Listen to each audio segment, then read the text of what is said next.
Without further ado, we are starting our webinar today with our researcher, Chelsea. Let's begin. Hello, thank you so much for joining us today for AEO's Data to Dialogue series. In celebration of Labor Day, this webinar will build upon AEO's research on the role of self-employment and, more specifically, independent contracting in the small business ecosystem. To kick off this webinar, it's a pleasure to introduce AEO's President and CEO, Natalie Madeira-Coelho. Thank you so much, Chelsea, and thank you to the entire team at AEO. And good afternoon to everyone. It's a pleasure to welcome you to today's important conversation about independent contracting and its pivotal role in the small business ecosystem. As the president and CEO of the Association for Enterprise Opportunity, or AEO, I'd like to start by sharing a bit about who we are and why this topic is so close to our hearts. At AEO, we are dedicated to being the leading voice for underserved entrepreneurs in the United States of America. Our focus is on empowering small businesses, particularly those with fewer than 10 employees, which we see as the backbone of our national economy. These businesses are the ones driving innovation, creating jobs, and fostering community development, even though they often operate in the shadows of larger companies. These, our smallest of businesses, face unique challenges that require tailored solutions, and it's our mission at AEO to ensure that they each have the opportunity to thrive. We work tirelessly to amplify their voices and meet their needs with actionable, data-driven solutions. Today, I'm especially excited to introduce AEO's new series of research conversations, Data to Dialogue. Through this series, we aim to bridge the gap between research and actionable insights, sparking conversations that lead to real change in the small business ecosystem. This isn't just about presenting data. It's about creating a platform where data meets dialogue, where insights drive impact, and where we can come together to empower small businesses across the United States of America. As we turn our attention to today's discussion, I want to emphasize why independent contracting is such a vital topic. In our rapidly changing economic environment, independent contracting is more than a work arrangement. It's a critical path to entrepreneurship.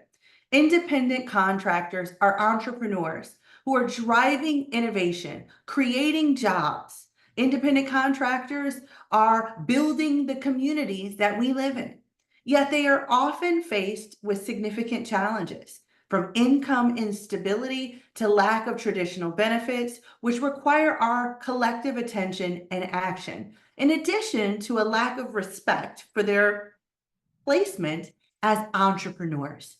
Our report, Self-Employment, the Role of Independent Contracting in Entrepreneurship, delves into these issues, offering data and insights that are essential for informing policy discussions, guiding the development of programs, and inspiring products that better serve these entrepreneurs.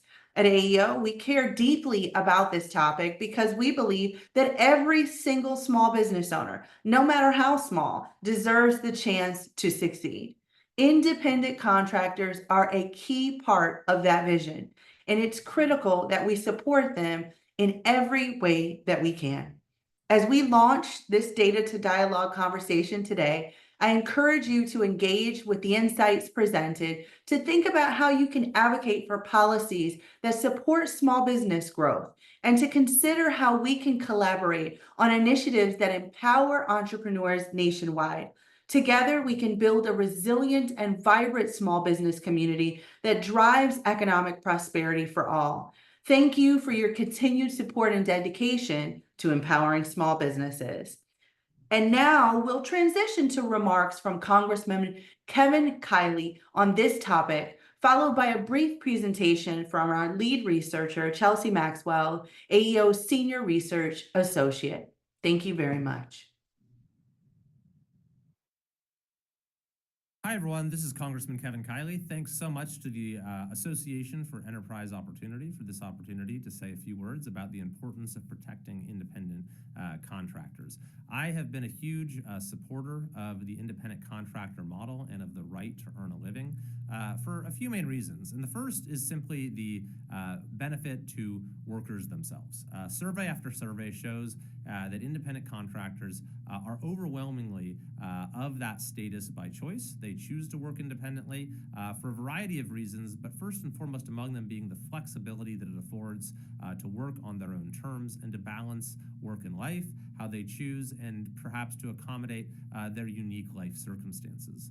Beyond the benefits to workers, there's the benefit to small businesses, many of whom rely on independent contractor relationships in order to be a viable enterprise. Thirdly, there's just the sheer abundance of goods and services and innovation that can flourish when you have a strong support for independent contracting and the right to earn a living. Just the sheer volume of different types of independent contractors that are out there and the ways that they offer different kinds of services to different types of constituencies, the way that they're able to constantly innovate and adapt to changing circumstances is a huge part of the dynamism of our economy. And then the fourth and final, among many other reasons actually, that I'm a big supporter of independent contractors, but the final one I'll mention now is because of the overall importance to our broader economy. When you look at estimates as to how eliminating the independent contractor model would affect our labor force, we're talking about millions of people who would lose their jobs if they were forced to convert to W-2 employees. And that would have huge ramifications for the entire economy, especially considering how certain very important industries would be disproportionately impacted. Tens of thousands, even more truckers could be taken off the road if you could no longer be an independent owner-operator, and those negative effects would cascade throughout our entire economy. So I've been trying to do everything I can as chair of the Workforce Protection Subcommittee. We have jurisdiction over this issue in the House of Representatives to protect independent contracting. But it is simply astonishing to me how there's been this all-out concerted attack on independent contractors and the right to earn a living, starting with AB 5 in California, and now a national version of it that has been issued by Julie Su and the U.S. Department of Labor. I've introduced a resolution under the Congressional Review Act to overturn that new rule and revert back to the prior, more flexible version of the rule that defined what constitutes an independent contractor versus an employee. In addition to that, we've been holding oversight hearings to look at how the Department of Labor is implementing the new rule so that we could mitigate its negative consequences. And finally, in order to make independent contracting more broadly available and allow more people to participate in this workplace arrangement, I held a hearing on portable benefits. And there are already some states that are offering portable benefits to independent contractors. And this will allow more people to choose to be independent contractors because they'll be able to tap in to the social safety net. So I'm working on legislation to do a couple of things. Number one is to provide a safe harbor for companies that offer portable benefits so that that's not used against them in the determination of whether someone's an employee or an independent contractor.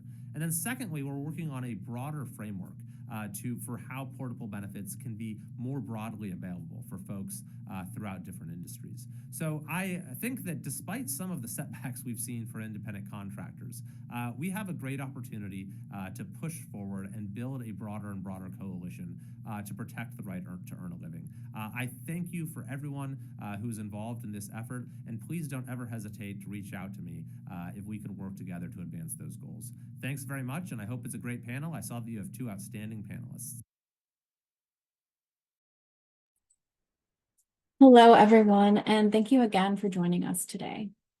I'm Chelsea Maxwell from AEO, and I'm excited to share some critical insights from AEO's research on the intersection of 1099 work and small businesses, setting the stage for the upcoming panel discussion on the role of independent contracting in the small business ecosystem.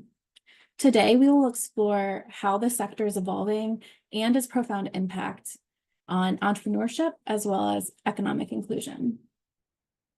So to begin, let's talk about the growing self-employed sector.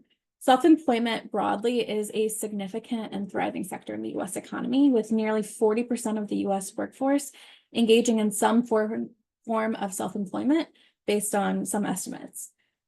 Independent contracting is a prominent form of self-employment and has become a pathway for individuals looking to take control of their professional lives.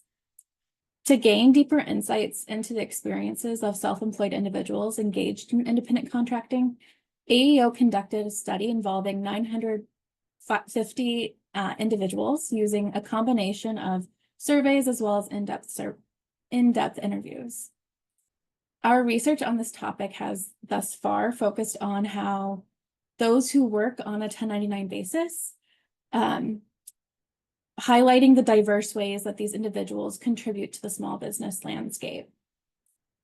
It's important to recognize that independent contractors are not a monolith. They are a diverse group. Our research divided them into three main categories. We looked at business owners, specialists, and gig workers. Contractors operate in a variety of capacities. Some are entrepreneurs who are using contracting as a stepping stone to start or grow their own businesses. Some are entrepreneurs who are focused or who operate as specialists, freelancing to provide unique expertise and generate their own income. Certainly a form of business, but not always conceptualized that way by individuals. And then others are gig workers who provide critical and ad hoc services on demand, often doing this 1099 work to supplement their income on a situational or transitional basis. This diversity enriches the small business ecosystem, allowing businesses to tap into specialized skills and flexible work arrangements that might otherwise be inaccessible. From our research, we have identified several key takeaways about the self-employed sector. The first is regarding it being a preferred work model. So a striking 89% of those that we surveyed expressed a preference for self-employment over traditional employment. This preference is driven by the freedom, the flexibility, and the control that self-employment often offers. In fact, 53% of our respondents rated flexibility as extremely important in their decision to become self-employed. Another key takeaway is that independent contracting serves as a crucial tool and pathway for many entrepreneurs. It allows them to start to grow, to sophisticate their businesses, often with fewer barriers than traditional employment paths.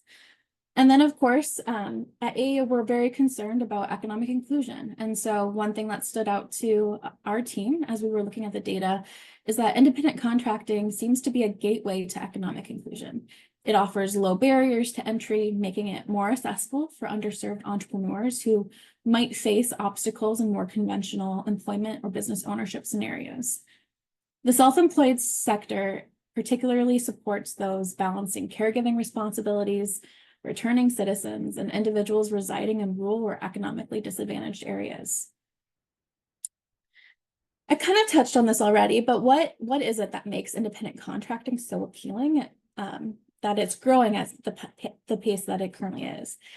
And for many, the answer to that is that it's the flexibility it offers. Independent contracting as a model allows individuals to set their own schedules, choose their own projects, and have just greater control over their careers. Beyond flexibility, many independent contractors also value career control and financial security. Our study found that 45% of respondents placed high importance on career control, and 44% highlighted financial security as a key factor in choosing this path. However, with freedom comes challenges, and a concept that I like to refer to as freedom's paradox. The flexibility and independence, the freedom that attracts many to independent contracting, also brings significant challenges. The top 3 challenges identified in our research included inconsistent income, unpredictable work hours, and inconsistent work. Some other notable challenges included the absence of traditional worker benefits, as well as managing client relationships. These are significant because new entrepreneurs often find themselves navigating unfamiliar terrain. As entrepreneurs start working or exploring independent contracting, A lot of these the experiences of managing client relationships and the absence of benefits are new to them. So it's notable that 19% of our respondents cited that the lack of worker benefits was a major challenge, and 21% highlighted the difficulty in managing client relationships. Now, given these findings, there are important implications for business support organizations, financial institutions, and policymakers. So specifically, when we look at business support organizations, we need to, or they need to provide tailored education and upskilling opportunities to help independent contractors thrive. This might include offering support in areas like contract negotiation, business management, and tax preparation. Additionally, independent contractors also face isolation and loneliness due to the nature of their work. Those were really common themes that came up within our in-depth interviews. So business support organizations can have a really crucial role in addressing this by helping build communities where self-employed individuals can connect, share their experiences, and access mentorship and networking opportunities. These communities can then foster a sense of belonging and valuable peer support as well. For financial institutions, we really encourage them to consider creating financial products that are specifically designed for self-employed individuals to support their unique needs. One critical area is the development of income smoothing products that can help stabilize the often unpredictable income streams of independent contractors. This could involve offering lines of credit, flexible loan products, or savings programs tailored to the cyclical nature of self-employment income. Additionally, financial institutions can look at flexible underwriting processes that account for non-traditional income streams, enabling more self-employed individuals to access the capital they need to grow their businesses. And then finally, for policymakers, policymakers should develop frameworks that reflect work norms and trends in the 21st century, and thus protect the independence of self-employed individuals, while also addressing gaps in benefits and support structures. So this could include exploring portable benefits, models that allow independent contractors to carry their benefits across different jobs and contracts. Moreover, policies that support income smoothing, such as the tax advantage savings accounts or programs that provide financial buffers during income dips, can be essential. Ultimately, supporting small businesses is a collective effort, though. It's there are implications across the ecosystem and things that all of these institutions can do and should do to help support entrepreneurship. In conclusion, for this brief presentation, independent contracting plays a vital role in the small business ecosystem, presenting both opportunities and challenges. But understanding the landscape and providing targeted support, we can unlock its full potential and drive economic growth and innovation. To read more about AEO's research and insights, please check out our self-employment report available at research.aeoworks.org. And now I'm delighted to transition us to a dynamic panel discussion, delving more into these themes. Leading this conversation is Olatunji Ajani, Executive Director of 1 Million Cups and Kauffman Fast Track at the Kauffman Foundation. Participating in this discussion, we have Dr. Andrew Guerin, Assistant Professor of Economics at Carnegie Mellon University and Faculty Research Fellow at the National Bureau of Economic Research, Todd McCracken, President of the National Small Business Association, Sharon Brooks, Creative Director of Power Media Solutions, Kristen Sharp, CEO of the Flex Association, and Dr. Liz Wilkie, Principal Economist at Gusto. Ola, please take it away. All right, thank you, Chelsea. Good afternoon, everyone. I hope you all can hear me okay. My name is Olatunji Ajani, and I'm the Executive Director for 1 Million Cups and Fast Track at the Ewan Marion Kauffman Foundation out of Kansas City. I'm very excited today to be moderating this panel, and joining me on this panel are very powerful, very experienced and insightful speakers, and I'm sure we are going to have a very wonderful conversation. Chelsea already gave like a very good background on the topic. And what we are basically going to be doing is sharing our experience and talking to the data and being able to actually talk about the trends and how we can all build support around supporting independent contractors. And today I'm going to start first with Liz to get us started. And our speakers will do a little bit of introduction about themselves as I ask them the question the first time so that you all can get to know them better. I'm going to start first with Liz. I know Michelle talked about Chelsea talked about the landscape, sorry, about the landscape of the independent contraction, but it's wider than just what a lot of people think. And some people even don't even consider themselves as a full-time business because of their independent contract, while a lot of them also consider themselves their business owners. So I want you, Liz, to please just give a little bit of the understanding of the landscape and what do we mean when we say independent contractor, and what does that mean to different people? Hi, everyone. I'm very happy to be here. You've asked a really big question to start us off. So great jump into the discussion. I mean, I think it's very easy for us to think of independent contractors as being sort of in the lay sense like platform workers, because that's sort of a very like big category that we've been focusing on for a long time in the policy conversation.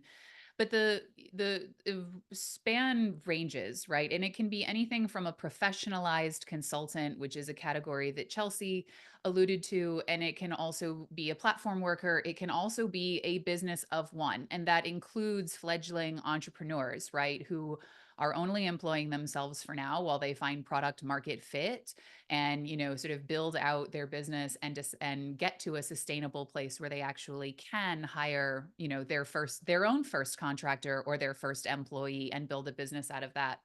I was recently doing a bit of research on first-time owners, first-time entrepreneurs for Gusto. And what we found is that we actually could not meaningfully distinguish between independent contractors who will eventually go on to employ someone and independent contractors who will remain a business of one. And there's some other research out there that suggests that owner-only businesses, independent contractors, actually over time come to represent about a seventh of all employer businesses over a 7 to 10 year time horizon. So there are so many of them out there. Even if a small proportion of them becomes an employer, they do make up a very large portion relatively of employers. And I would say nobody would confuse a vice president for an entry-level line worker, but we often confuse independent contractors as sort of being a one-size-fits-all type of worker. And there are as many ways to be an independent contractor as there are ways to work. And that's quite a lot. And I think we'll do a lot in this discussion to really sort of break those apart and then sort of be specific about who we're talking about. But all of these people are working for themselves in one form or another. They could be, you know, independent service providers. They can be providing a product or service, or they can, you know, be sort of contracting directly with a large employer who's supporting a lot of their income. Thank you, Liz. Yes, it's a huge landscape. And given that 89%, 40% of the US is actually engaging in one form of independent contraction, is actually really very, very huge. Andrew, I'm going to go to you now. I know you do research on gig economy, and then you've done a lot of research around independent contracting in this area. What are some of the trends you are seeing in this area, you know, that we should be aware of? Yeah, it's a great question, and I'm really excited to be a part of this conversation. So let me just say that my research, what I've tended to do in my at work has been partnering with the Internal Revenue Service to study the universe of tax returns, where we can really see a kind of direct fingerprint of activity of all independent contract work that happens in the United States. Because when somebody works as a self-employed professional and is paid by a company as an independent contractor rather than as an employee, that is reported directly to the IRS, regardless of what the person says themselves on their tax returns on a 1099 form, either a miscellaneous or NEC form, depending on the year and the exact details. And so in our work, we study that. The work that I do on this, we look at that directly. It can, in association with the rest of what people put on their tax returns and their other sources of earnings.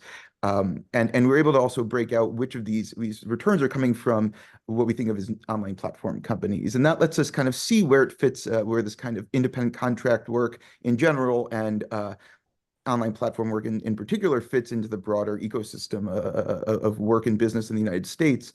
And using these data, we found a few things that I think kind of actually surprised me. The first thing that we see is that while numbers from surveys tend to, you sometimes see surveys by consulting groups that say 40% of workers are independent contractors. That's just not true in a technical sense. So again, we're studying people who are formally self-employed and are paid above the table by businesses for their work. We only see kind of max, about 20 million people who get that reported, telling or kind of any record to the IRS of them being paid as independent contractors. So it's about 11% of the workforce has any sort of payment for independent contract work. And among that, only about 5% of those workers are making the majority of their annual labor or kind of main income from that self-employment independent contracting work as opposed to wage work. So I wouldn't say 40% and 50 million people. I think about 17 to 20 million people and maybe 11%. One theme that we've heard a lot from people so far from Liz and Chelsea is that a lot fits under, you shouldn't have just one notion of what an independent contractor is. There are absolutely people who are platform workers, and a lot of them, and they tend to mostly make small amounts of earnings over the course of the year that supplement a main job. There are also high-end, kind of high-earning entrepreneurs and professionals who are in kind of expertise in professional services activities, who have all the markings of entrepreneurs and of professionals with some sort of expertise.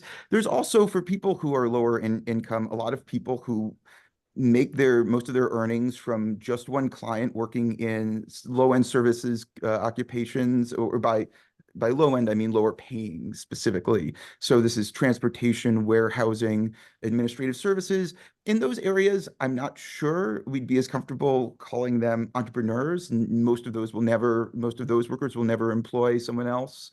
And many of them are doing the same work they would do as an employee. So, but there's no one bin. They're not the majority of independent contractors. They're these different groups. And when you talk about independent contractors, you're talking about a very diverse group of people. On the whole, in terms of trends, I think the most surprising thing that we saw is we were expecting to see a kind of growing trend from what we hear about the gig economy. And that's actually not true. If you look from 2005 onwards, the share of the workforce that's paid or that gets their earnings as an independent contractor has remained basically entirely flat, with one exception, which is people on online platforms doing driving-based work. That's delivery or ride-hailing. That has exploded dramatically. There are millions of people who do that every year. For a very small minority of that group, are they doing as their main job? Outside of that activity, though, we actually aren't seeing any sort of increases in terms of prevalence of the workforce. And that's true even around COVID. I think we see evidence of a big shift to remote work, but that hasn't led to any fundamental shift in terms of people engaging businesses as employees versus independent contractors. There is a lot of new business formation since COVID, for sure, but that's not affecting kind of the breakdown of the share of Americans who are doing this. Thank you, Andrew. And I'm going to go to Christine now, because you touch on app-based economy being the major driver of the independent contractor we have. It's remained flat, but we tend to see more of app-based, platform-based businesses. And Christine, your organization is a voice for app-based businesses, and you want to help them to be able to get all the support that they need. What are you seeing as the trend in the app-based businesses? What are the needs of these new type of entrepreneurs or independent contractors as they are emerging, as Andrew just mentioned? Christine, over to you.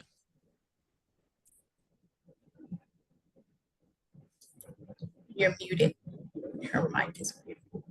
I would say, oh, thank you. Thanks so much for having me here. I appreciate the opportunity to be part of this great conversation. I know that you meant driving this conversation as no pun intended, but I'm going to take that as something that's sort of a jumping off point, which is that this segment of the economy, the platform-based work, is something that we see as a growth industry for people who are using it as a temporary, transitional, and supplemental type of work. And we see there are a couple big trends that I'll talk about that we see from the Flex Association. And as you mentioned, Flex is the trade association for app-based platforms. So we look at and think about the full universe of app-based platforms that are sort of providing opportunities for potential workers to connect with potential clients to perform services of different kinds. Everything from driving and delivering to dog walking to, there are any number of things that can be platform-based earning opportunities. And what we're seeing across the board is that particularly in the rideshare delivery industry, it's a huge growth and a huge contributor to the U.S. economy now, to the tune of $212 billion of contributions to the total U.S. economy in transactions, in food purchases, and additional income for restaurants and groceries, and $5.1 billion in additional income for workers over and above what they might have made otherwise. And so that's a big number. Andrew talked a little bit about the growth as of independent contracting as being stagnant or not as much as we'd anticipate for people who are earning all of their income as independent contractors. And that is true, but for people who are earning part of their income as independent contractors, there's a huge amount of growth. And it is largely because people see the opportunity to earn more money, combat inflation, and have the opportunity to do that on their own schedule. And there's so much flexibility and so much control, as Chelsea talked about earlier, that it is really important for workers. We see that there's about 23 million Americans who have ever earned income through app-based platforms over the lifetime of the industry in the past 10 or 15 years, and 7.3 million who are actively earning through platforms right now, which is a big number of people. That's a significant portion of the U.S. economy. The vast majority of drivers are driving for fewer than 10 hours per week and are doing it on a scale up and scale down basis. So they can, drive 2 hours one week and drive 15 hours the next week as their schedules and really need for income allows. And so that because of that, it provides such a fallback for the U.S. economy in different ways and such a sort of safety net for people in different ways as they are getting, assigned fewer hours or less controlled hours in traditional jobs and, sort of the ability to use their own discretion to earn income in different ways. I'll pause there, but there's lots of other facts and stats, but I will say that as Liz and I think Chelsea mentioned in earlier context, one of the greatest misperceptions about this segment of workers is that they are all seeking full-time jobs. They mostly have full-time jobs and they are seeking additional income. Thank you so much, Christine. Sharon, I'm going to come to you now. You have a lot of experience as independent contractor yourself and also hiring independent contractor as CEO of your own business.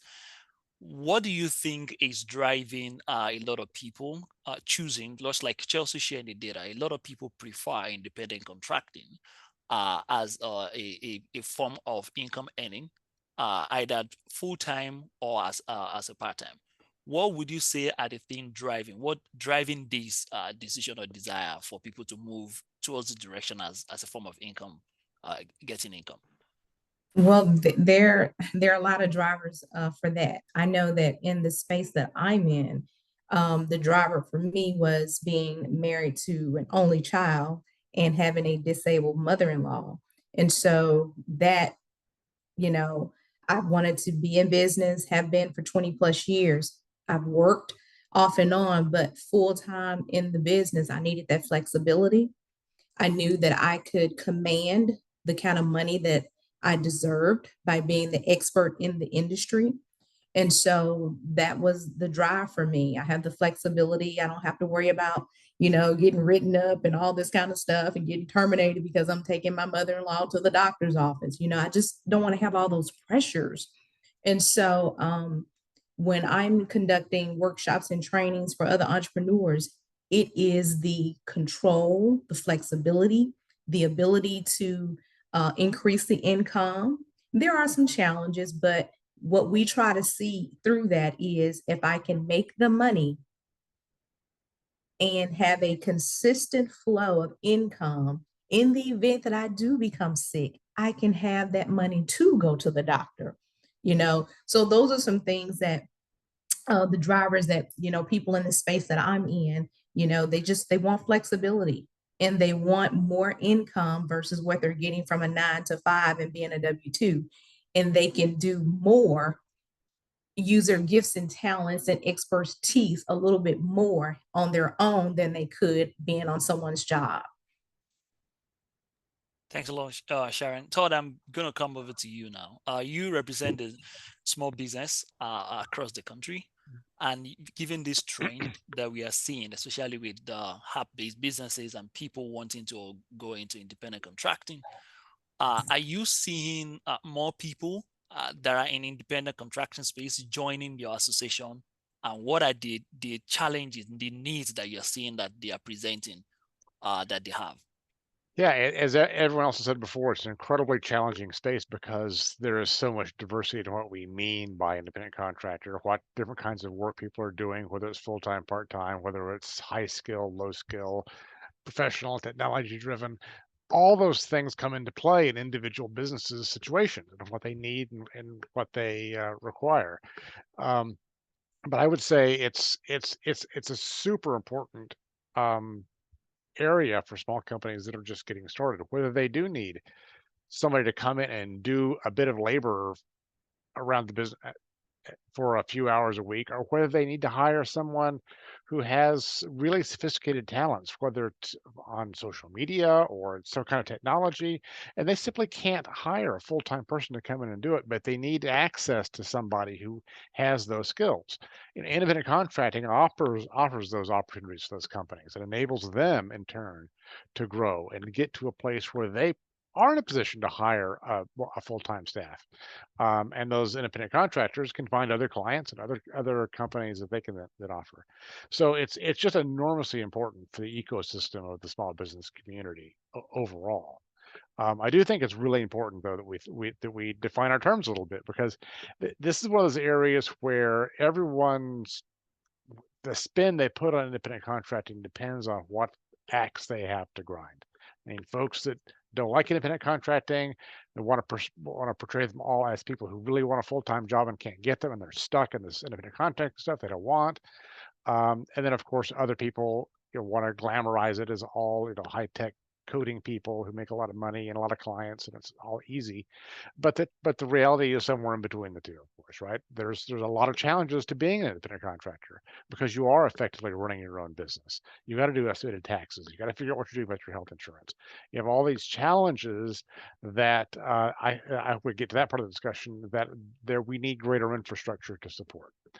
And folks that don't like independent contracting don't want to help. They would rather there not be those supports at some level, so that they drive more and more people into regular employment because that's their agenda. And I get that, but that's not really the small business agenda. Small business really needs a strong, thriving, independent contracting ecosystem.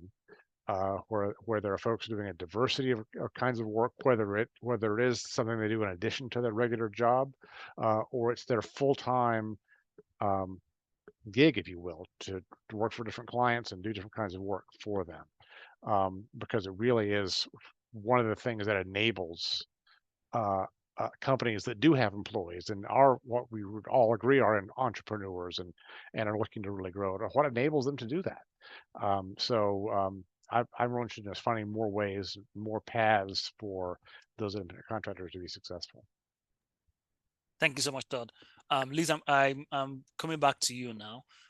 From your research, are there like common challenges that you are seeing across the different independent contractors, irrespective of how they identify them. So are there like common challenges that you see so that we can start unpacking how to be able to better support them? Yeah, and I mean, I think one of the themes that's come through that we haven't exactly pulled the thread on is that the intersection of small businesses and entrepreneurs and independent contractors has really gotten very intense in the last few years. One of the trends we've seen on our platform is the intensification of contractor use among that 10 and fewer employee businesses. So before COVID, business in its first 2 years was using about 1 contractor for every 6 employees. And since COVID, that number has risen to 1 contractor for every 4 employees, generally speaking. So, and also these are often for short-term engagements. 80% of them on our platform last for less than a year, which actually speaks to one of the challenges that I think independent contractors have, but also that businesses have as well. So 45% of independent contractors in a survey we did in 2022 said that most of their new business comes from current or former working relationships. Just because they're contractors doesn't mean that knowledge and commitment and familiarity about the needs on both sides does not benefit, right, both sides. It benefits a business for an independent consultant, contractor, independent worker to understand the needs of the business, the goals of the business, right? And how those systems work so that they can get to work quickly and deliver, right, on time, quality and cost that works for the business owner. And it works for the owner to know that they have a skill set that they can draw on for projects and for hours when they need them. And that it's very easy to spin up and spin down, right? Which is a lot of the flexibility both that contractors need, but also it speaks to the flexibility that businesses themselves need, especially as business models have changed over and over and over again since COVID. That sort of flexibility has become really important, but it means that it's a challenge for independent contractors to both connect repeatedly. So one of the primary modes of new business for independent contractors is repeat business, but then you sort of take care of that half. And then one of the biggest challenges that independent contractors have expressed to us is finding new business, right? Establishing their brand and their platform online, because that's a major source of people reaching out, keeping and maintaining and building their professional networks, right, which is part of marketing and business development. Finding new business is one of the most important challenges that independent contractors have, and it speaks to that variability of income, right, problem, which is sort of both a natural outcome of independent contracting that you get from the flexibility of it, but it's sort of the other side of that coin. And then the other thing that we often hear from independent contractors is that managing their finances and their benefits and their cash flow becomes much more difficult. So when you're a full-time employee or a part-time employee, much of the compliance around your taxes and paying them and making sure that you are sort of in line with legal and regulatory requirements is taken care of by your employer, who has the responsibility to do that. But when you are your own employer, you have the responsibility to do all of the work and then do the back end that an employer would traditionally do for you. And there is no business education that you get before you become an independent contractor that sort of tells you how to do that. So that's a big risk hurdle. And actually, a lot of people do turn to platforms like Gusto, which runs payroll and can help people sort of keep and plan for their taxes in order to sort of keep that all in one place. And then related to that, acquiring and accessing benefits like healthcare, like a self-employed retirement program, et cetera. Those are sort of the 3 big ones: finding new work, managing and taking care of taxes and compliance, and then finding and managing their own benefits are, I think, the 3 major ones that we've heard from independent contractors. Thank you so much, Liz. Coming to you, Andrew and Sharon. Andrew, I know during our prep call, you spoke about the importance of community, like having independent contractor being a part of community. Do you want to share a little bit of experience in that, and why is that important for independent contractors to be successful? You're on mute, we can't hear you. Yeah, so I learn about independent contracting in 2 ways. One is through my data work, but the other is because I'm married to an independent contractor who I've been with her on the ride as she's navigated to figure out tips and tricks to become relatively successful in what she does. And it's a lot of the challenges are exactly what Liz said. It's how do you keep track of how much you're actually earning? What are your liabilities in addition to your source of income? How do you find a steady source of clientele that makes sure that you have a kind of sustainable, consistent source of income? How do you deal with benefits and taxes? What are the tips and tricks? And also things like, how do you write a contract? How do you insist on getting paid? It's one thing to find work. It's another thing to find work where somebody's actually going to follow through and you're not going to get short shrifted on the other side. And one thing that's actually been really important for her is finding communities of freelancers who are very open about sharing advice. So she's actually part of a freelancing females group on Facebook. And that's given her a kind of safe space to ask questions and learn about what should you ask for in a contract? When is it okay to go back and ask for a revision to a contract? When is it okay to reprice or to change your kind of the timeline in which you're paid?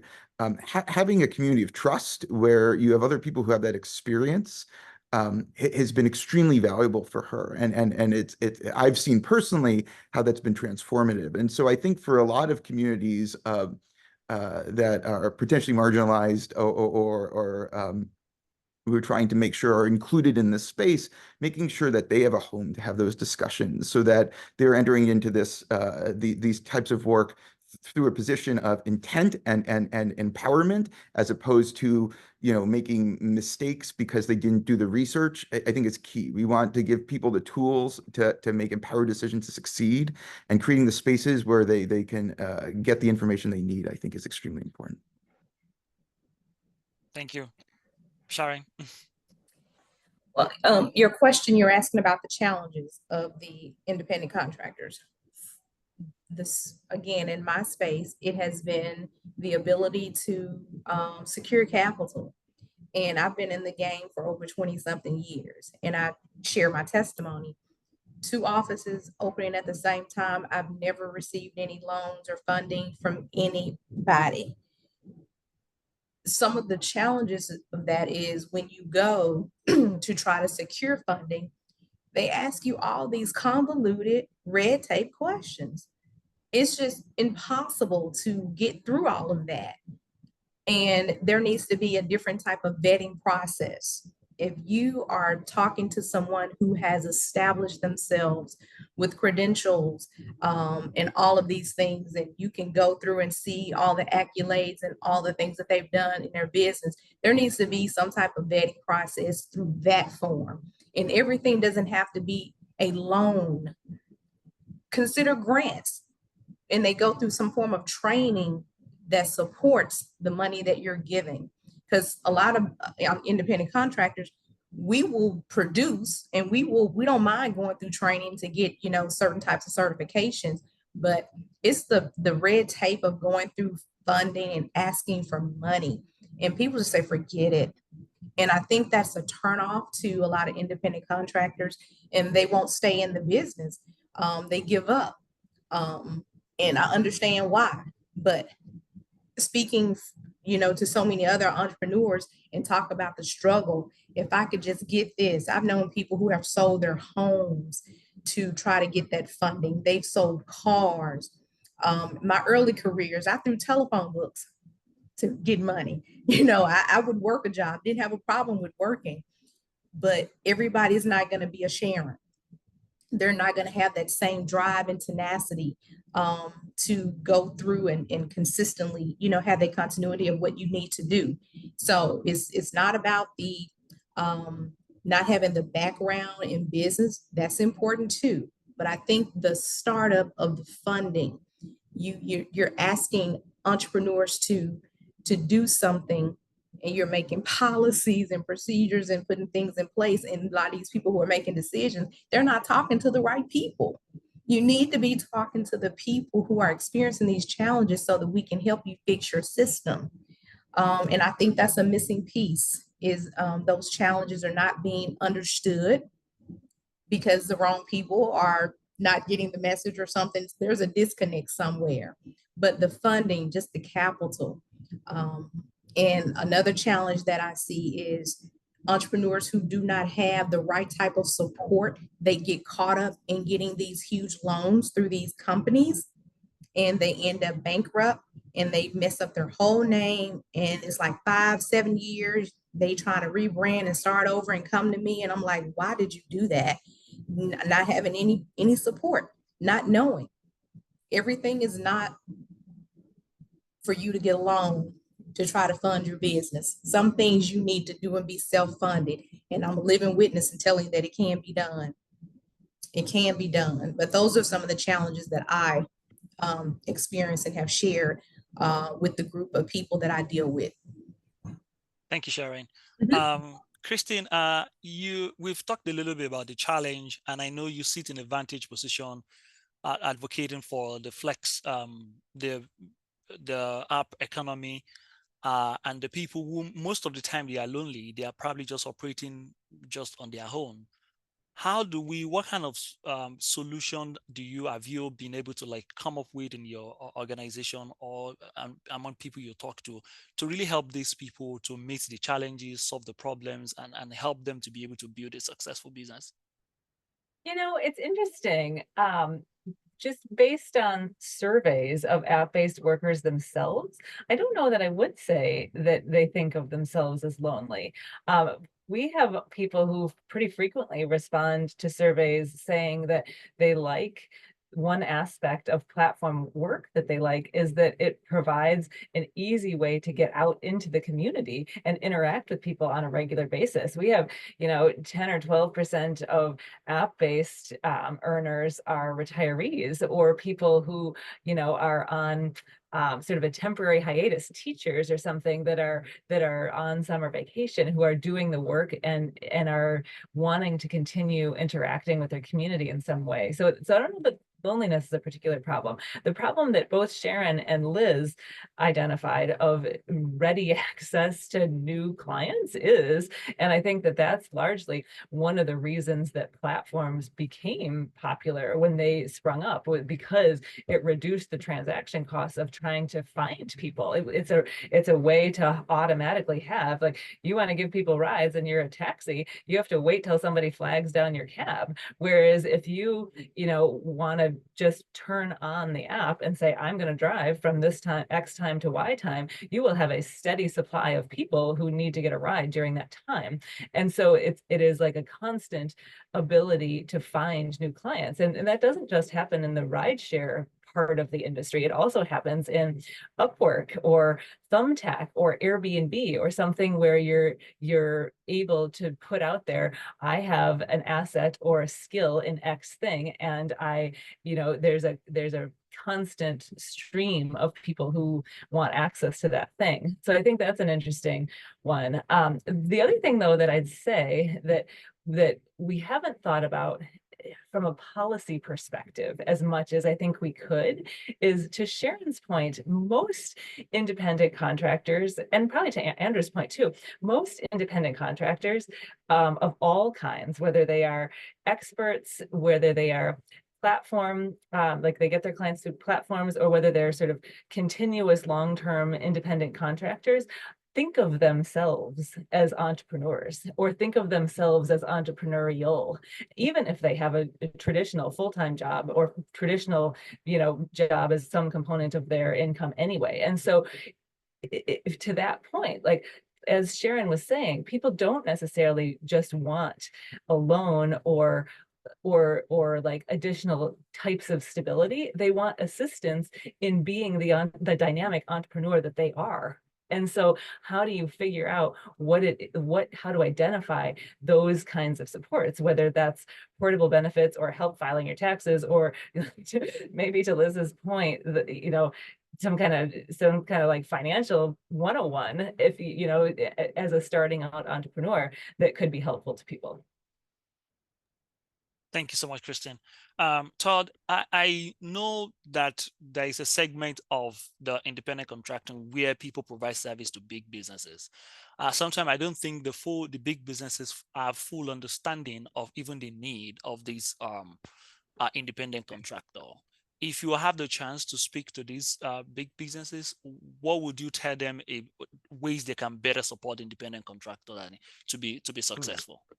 That's a really good question. I hadn't really thought it in quite those terms before, but I do think there's a lot of education that's involved. I'm not sure that the typical big company that's running one of these programs, I don't think that typically that person doesn't really understand all the challenges we've just been talking about, right? Because they probably have been working in a big company their entire career in a regular job, as we've been talking about, and haven't seen the day-to-day challenges that independent contracting does pose.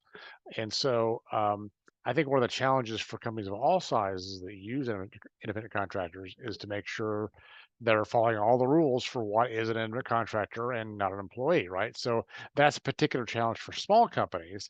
And that's what I hear all the time. They're not totally clear on the rules and whether this person can be a contractor. Do they need to designate them an employee in some way? They're very confused by that. Larger companies have more tools at their disposal to recognize those things and develop those things, I think. But I think they could do a lot more within the bounds that currently exist to help them with things like giving them pointers on how to file their taxes and where to go for resources that they may need. And I think too often, because they're called independent contractors, large companies really just let them be independent because they see it just an easy thing. It's an easy thing for them to do. But in fact, I think they'd be far more successful on both ends if there were more resources that I believe some of the platform-based businesses do. But some of the other large companies that use independent contractors often do not do. So they could probably take a lesson from them. Thank you so much. And Sharon, what would you say? I know sometime I have independent contractor work for me also and work for us in the team. Sometimes can I add one more thing that I forgot to mention that I had in my head when I started talking and then I did a little bit, and that is to pay them on time. I was going to say that. I mean, that is probably the single biggest thing that I didn't say, and that is that a lot of companies, and I would say bigger companies are probably more guilty of this than smaller ones, sort of see these are businesses, I'm only going to pay them in 60 days like all my other vendors. And that's why, I mean, I often hear talk to people and they say, well, why do you, if you're an independent contractor, why do you need access to capital? Why do you need credit? Why do you want a loan? What are you doing with that money? And the reality is sometimes it is to buy equipment you need for your company, whether it's just a laptop or something else. Other times you've got to pay the rent. You've got to pay the child care. You've got to support yourself while you're waiting for this big company to take 90 days to pay their bill. So that would be the single biggest thing big companies can do to help those independent contractors. That was what I was actually going to ask Sharon. Like, can you, if you have the opportunity to speak to the businesses that independent contractors are, how important it is to pay them on time? It's very important. It's critical. I mean, it's critical. And it makes a difference because even as me being an independent contractor, I try to be intentional about the service providers that I use so that I can help their small business. So I need signs placed at both of my locations. I'm going to strategically and intentionally deal with a small business so that I can help support their business. And at the same time, I need to make sure that my clients have paid their invoices on time so that I can pay the guy. So it's a circle, it's the ecosystem. You have to pay the contractors on time as agreed. Hence, that's why you have contracts. And I do have an attorney. I have a CPA. I have all these people in my network. So I don't have those back issues, the back office issues. It's the other things that are troubling me for other entrepreneurs who have not gotten to the level that I have. And I feel sorry for them and I want them to be successful. No one starts a business to fail. That's not what we do. I will say though that app-based platforms, that is one key difference that does not have that problem. I was really struck by the AEO's initial presentation and calling independent work a gateway to economic inclusion. And I thought that was such an important and interesting phrase, because at least in the app-based platform world, the access to being able to do the work is almost immediate, after you pass a background check in some circumstances, but not all. And the payment is generally same day or the next day. And so the ready access to having certainty that you will be paid and that approximately how much you're going to be paid based on how much time you're putting in is pretty interesting. That's phenomenal. And that brings me to Liz. Given that you provide, you've done work on providing tools for independent contractors and small businesses to be able to process payroll and invoice and things like that. What would you say is the importance of having the right tool? Because if they can do it in the app-based businesses, how can other independent contractor and businesses who are not operating in the same kind of ecosystem able to make sure that they get paid on time, they achieve the back end stuff they need to do? Yeah, I with the recognition that I work for a technology-based company that is sort of built its value proposition on doing this, I'm going to say I think that you need technology solutions for most of this, right? There are still independent contractors who are writing out on pen and paper or in their Excel spreadsheet or their Google sheet, sort of like stuff that's coming in, stuff that hasn't been paid. How many times have I followed up? Have I paid myself? What is my owner's draw, right? So some people have legal forms of organization where they actually have to pay themselves. Some people, sort of take it out as it is. But I think given the complexity just around money management, layered with the complexity of good financial practice and regulatory requirements around paying taxes and paying yourself, layered on top of the potential need to prove that you are a credit-worthy person in the event that you do seek financing. Keeping all of that documentation in good plum shape is a non-trivial amount of work. And if you are spending time doing that work, you are not spending time executing the values and the services that your clients and your customers are asking you for and that gets you paid in the first place. Sharon, thank you so much for nodding. I'm clearly saying things that hit here. Thank you.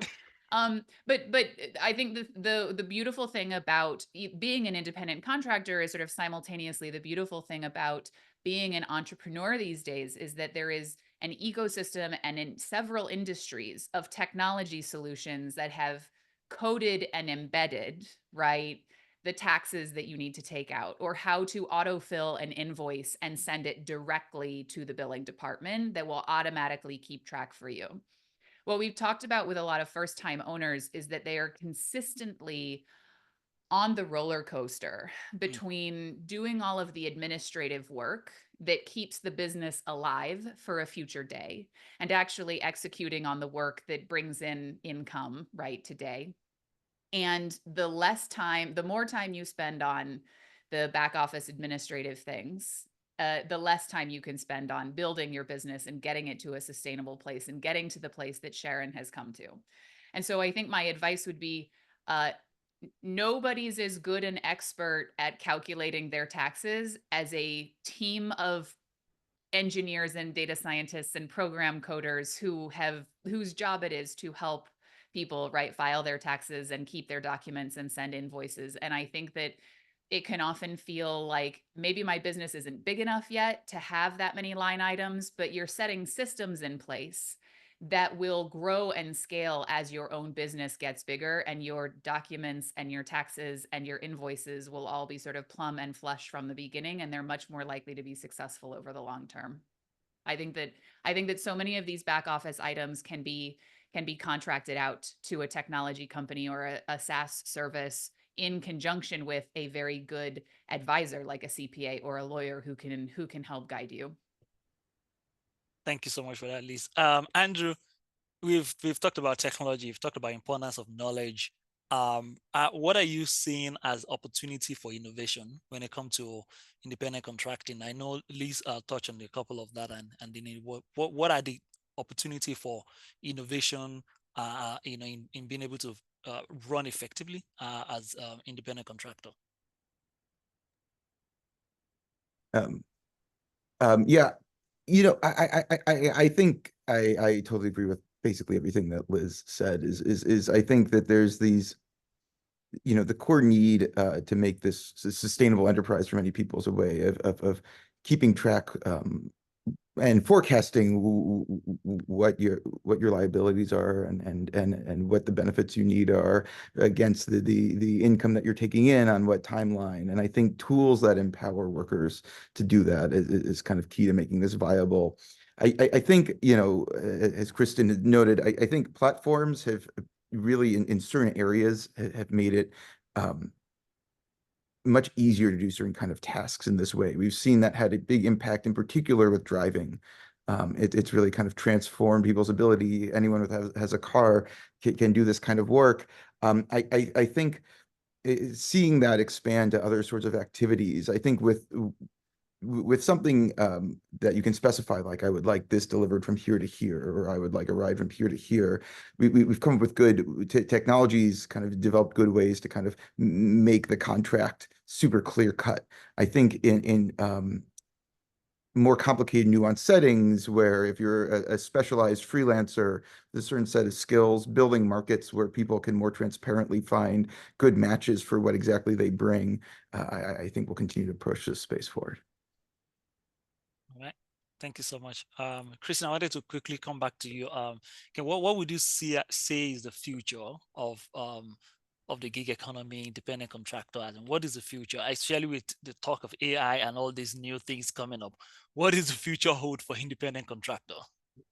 I mean, we always see AI as a, efficiency saver for and a help for consumers who want to be matched with rides faster, like matched with a service faster even, and see that as a good thing. I think that there's real blue sky out there for additional kinds of platform work and for the ability of more people to use that in addition to their existing kinds of work. So I think we see that trend happening now, that a significant portion of the economy gets some part of their income in a non-traditional way, like certainly not all of their income in a non-traditional way, but a growing segment of society gets some portion. When you talk to big groups of people and ask people just off the cuff, like, has anybody ever gotten any kind of income from a 1099? Like, most people say yes now, like there's a lot of people who have. So I think that just recognizing that that non-traditional work is a big and growing segment of the economy right now, and figuring out ways to support that is really critical. We've talked a little bit about this, but the like financial education and clarity around how to do it, how to be successful as an independent entrepreneur is really, I think, would benefit a lot of people in all the contexts. Those who are working with, traditional large companies as a compliance officer or some, specialized skill set, graphic designer, whatever, and also those who are working through platforms. And then finally, I think that just in using our sort of collective imagination in this country about how we set up the systems to support the retirement security and to support the long-term planning and savings of people who work in non-traditional ways or who have some part of their income from a non-traditional job, like, is really important. And we just haven't looked at it yet because it is so outside of how we do things now. But we have to sort of start thinking about the fact that there is a big portion of people who want to earn this way. And so how do we help those people? Thank you so much, Kristen. And Todd, from your vantage position and where you see it, what are your advice for policymakers? What kind of policies you will be thinking about or developing to make sure that independent entrepreneurs, independent contractors are better supported, their challenges are resolved, their needs are met? I think well, a lot of things we've already been talking about. Portability of benefits is one, making that a lot easier for folks. Rethinking our retirement system, as Kristen was saying, to support those people. I mean, obviously, right now, if they have the income, an independent contractor can put a significant amount of money into a tax preferred savings account, but they don't get any kind of a match to help support that. And it still takes a bit of sophistication to figure out how to do that in a meaningful way. So help with those things, I think, would be a big thing. But also some, how do I want? You got to be careful what you wish for, because we do need additional clarity around the policy of what is an independent contractor. I mean, that's been an ongoing, relatively gray area for most people for a long time. And granted, it's not the rules aren't strongly enforced, though, shall we say. They still cause a lot of trepidation, both for the businesses hiring the independent contractor and for the contractor him or herself. And I think additional clarity that really leans on increasing the ability of more folks to engage in those kind of economic activities would really help a lot. Because I do think there is unnecessary anxiety out there around it in the economy. Yeah, Sharon, I see you nodding your head. What advice would you give to policymakers? What kind of policy recommendations should you be thinking about to better support independent entrepreneurs? Well, first of all, they need to get the people in the room who are true entrepreneurs, who have been in the game and they are in the trenches. Talk to those people, have a meeting with those individuals so that they can hear the journey of what happens. And maybe it will shift the mindset.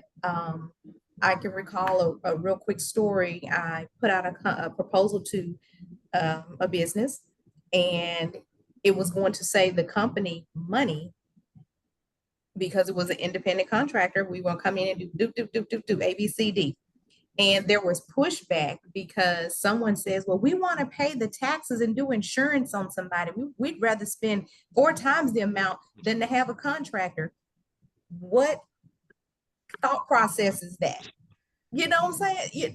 So why would you not choose an independent contractor who's going to come in and execute and deliver? Because that's what we do. We deliver versus doing this thing. And their thought process was, again, antiquated mindset. Independent contractor, absolutely not. And not looking at the benefits of what it could do for the company, and also getting them the results that they were looking for, they had been struggling for over a year. So I just think the mindset, the awareness, the education, and understanding what the 1099 and independent contractors go through. I think that is critical, because I've been to every single platform that you can think of that was built for entrepreneurs. SCORE, the MMBC, ABC, all those letters. I went through all of the programs. Okay, I got 550 t-shirts, I can tell you. And none of those programs were able to give me the footing and the foundation that was needed. It was talking at you and not to you. And that's not what entrepreneurs need. They need more. So that's what I would say. Get the right people in the room. Get the right people in the room. Thank you so much, Andrew. What would you say we should be thinking about in terms of policy or to better support independent entrepreneurs? You are on mute. I think a theme that's been consistent across all of the speakers today is that there are really different things that we mean by independent contractor, and a lot of things can be true at the same time. I think there are cases where there are people who may not be fully aware that they're being paid as an independent contractor, or not understand what that means when they're doing work that could be done by an employee and they have all the trappings of employment, but it's shifting safety compliance to them, or there's certain types of costs that are being shifted to them they may not realize. It's totally fine to, I think, try and create policies that protect people from that, while acknowledging that many other, if not the majority, or probably the majority of independent contractors aren't in that bin, and are people who are entrepreneurs, who are bringing specialized skills that no one company really wants to bring on full time, but is looking for somebody for a specific task to take it on. I think targeted regulations that both protect and empower people. So protect people who may not be intending to be independent contractors while empowering those that do, I think are key. And I think these kind of across the board, independent contracting, no, independent contracting, yes, is probably lacking a certain kind of nuance that is really necessary here to make sure that kind of all of these constituencies are being served well by policy.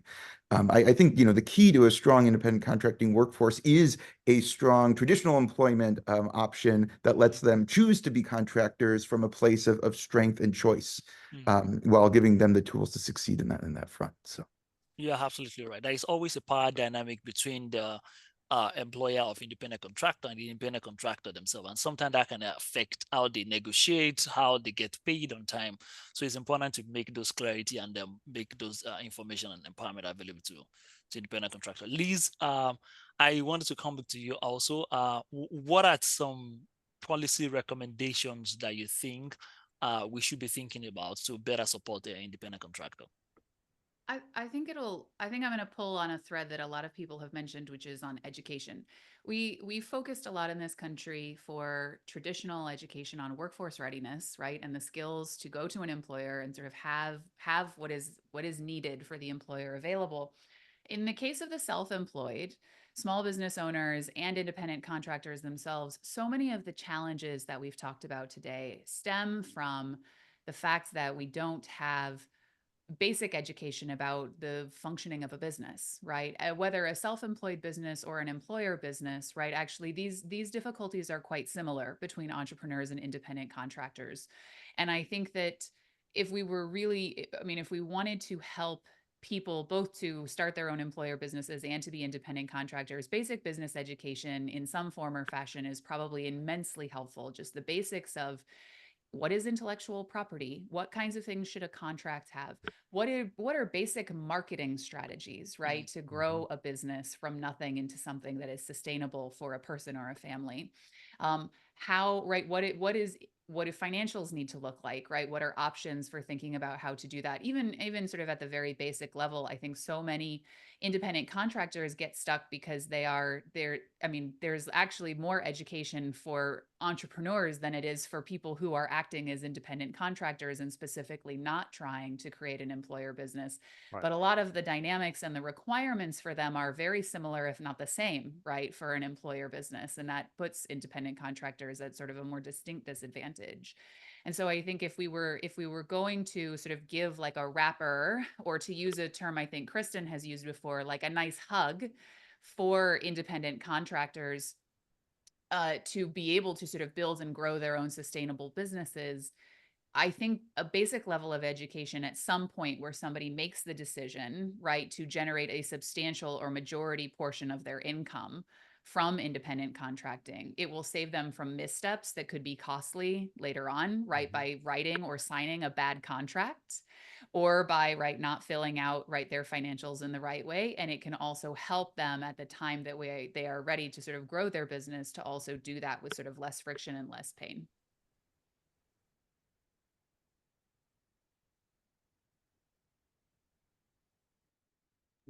Sorry. No.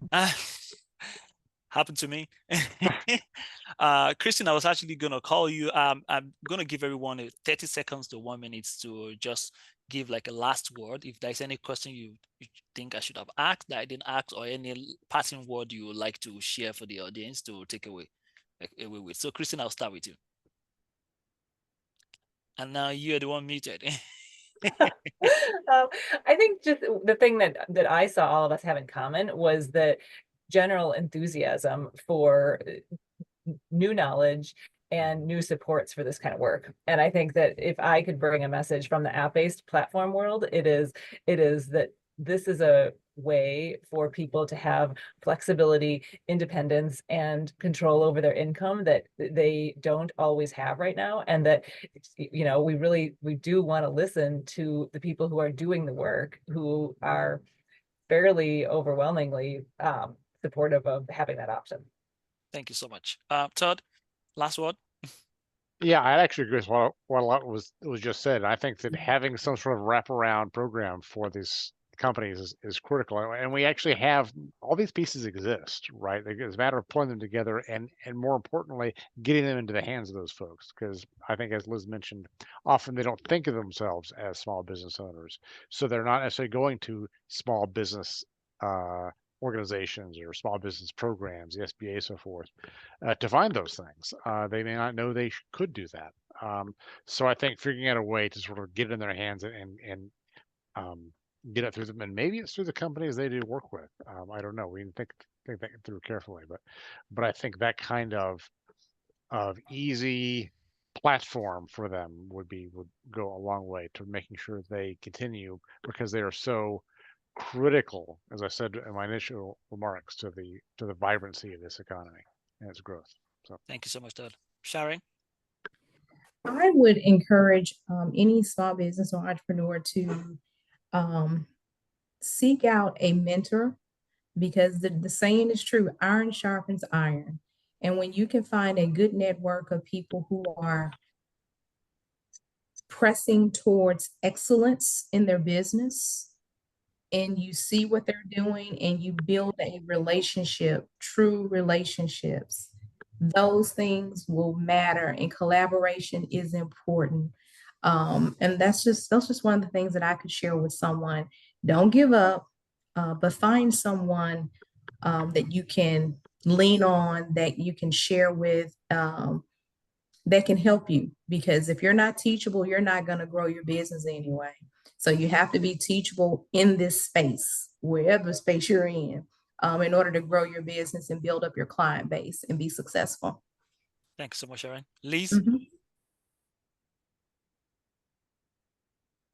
Yeah, I mean, I don't think I really have anything to add. I think I would just sort of strongly +1 to everything folks have said here. I think it's difficult to be an independent contractor, because you're sort of at the boundary between being a worker and being an employer of yourself. And it's sort of at the seam of those two spheres that I think we've not really thought about stitching together supports for these people who are doing something for themselves, but also really interacting and providing critical supports to small businesses who are a major driving force in the economy. And I think just figuring out how to stitch together, as Todd said, existing programs that exist, and to sort of find the channels to get them in the hands of people who are independent contractors is key. Thank you so much. Andrew? I 100% agree with what everyone's saying here about the importance of mentorship and wraparound support services. It's true that independent contractors are a very diverse group, but these issues are common to all of them, whether or not it's a part-time supplemental gig, or something that you're trying for a little bit, or if you're an expert professional, or if you're a business owner. Fundamentally, you're facing these same issues about business management, and I think providing the information, the training, the management, or the mentorship, the support is key to success, I think, in any of these branches. All right. Thank you so much. It's been an amazing and wonderful times. I think my brain has expanded listening to all of you. Thank you so much for spending this 1 hour and sharing your insight and your experience with us. We really do appreciate you. And Chelsea, I think I'm going to turn it over to Natalie, right?